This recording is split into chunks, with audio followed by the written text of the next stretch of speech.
Just a couple more definitions here. Two sets are equivalent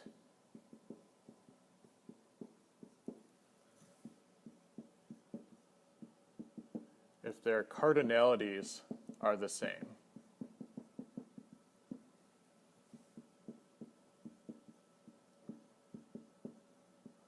Another way to say this is two sets are equivalent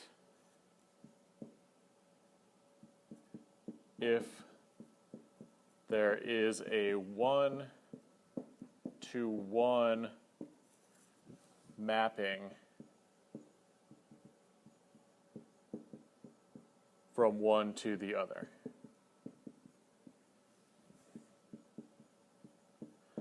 I mention that because sometimes that can be really helpful if I'm trying to find the cardinality of a set. For example, here's a set, it's 34, 36, 38, and so on up to 98. Now that set is tricky to deal with because not only is it not counting up by 1, it doesn't start at 1, and it's just some random group of numbers. What I can do to try to find the cardinality of this, though, is to manipulate it through a bunch of equivalent sets until I can get to one that has the same cardinality as this. So, for example, this set is equivalent to the set 17, 18, 19, and so on up to 49. And I know it's equivalent because there's a one-to-one mapping by basically dividing each of these numbers by 2, I'm getting this set. Okay, so that set H is equivalent to this set, which means they have the same cardinality. There's this one-to-one mapping. All right, now I can change this to a set that I'm more comfortable with. Come on, ellipses. And sometimes it's really hard to make a dot. Okay, that was not a good dot. But anyway, what I'm doing here is I'm subtracting 16 from each of these numbers. By subtracting 16, I'm not making the number of elements in this set different. I'm just changing them. So 17 minus 16 is 1, 18 minus 16 is 2, 19 minus 16 is 3, 49 minus 16 is 33. Now, what I've done is I've changed this set H, or written sets equivalent to this set H that have the same size, right? This is the same number of elements because there's a one-to-one mapping. This is the same number of elements as that last one because there's a one-to-one mapping. And if I want the cardinality of this set, 1, 2, 3, and so on up to 33, I know that that cardinality is 33. So, since equivalent mappings, same size, I know that n of H is 33 without having to count 34 is 1, 36 is 2, and so on. I just know there are 33 elements in that list, 34 up to 98. Okay, I want to finish up these definitions here. So equivalent, that's kind of what it means. I gave you an example. Two sets are equal if they contain exactly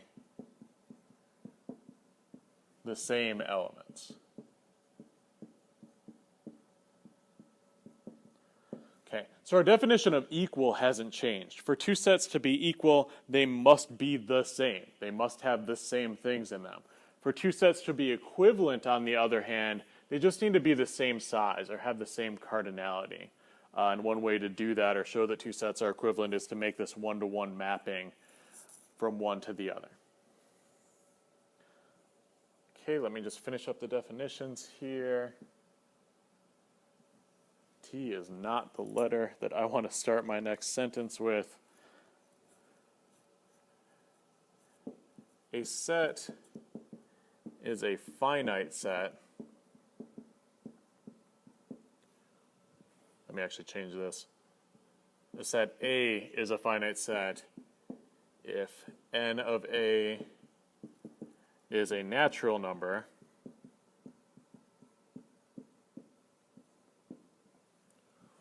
or n of A is 0. Okay, sets are finite if their cardinality is either a natural number, so any whole number, 1, 2, 3, 4, as high as you want to go, or their cardinality is 0. A set that is not finite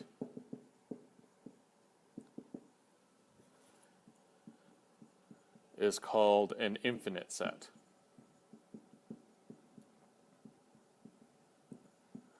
We have a few examples of these, but for sure the natural numbers is an infinite set.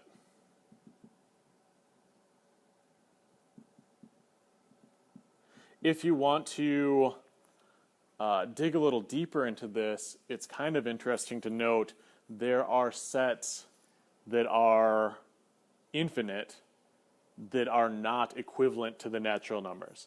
That means that there are sets that I cannot make a one-to-one mapping from the natural numbers to that are also infinite. And that means they're somehow bigger than that. They somehow have a different cardinality than the natural numbers. Anyway, you can dig into that if you like. If not, I think you've got all the definitions you need here for cardinality and equivalent, equal, finite, and infinite sets.